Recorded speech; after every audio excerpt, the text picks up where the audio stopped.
Третата мерка е во делот на земјоделството. Со новата програма ќе се зголеми поддршката за македонските земјоделци. 150 милиони годишно, секоја година 150 милиони евра ќе бидат наменети за поддршка на земјоделството и руралниот развој, вкупно 600 милиони евра за 4 години ВМРО ДПМН ќе обезбеди и ќе им исплати на земјоделците или во проекти за рурален развој.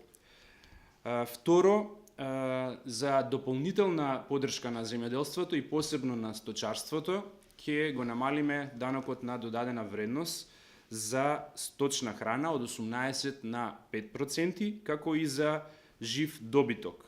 Со тоа директно ќе се стимулира и поддржи производството на месо и млечни производи во Република Македонија, кои што сега во главно се добива и се користи од увоз. Значи целта е да се зголеми домашното производство, да се зголеми производството на месо и на млечни производи преку поевтинување на сточната храна и намалување на трошоците за производство.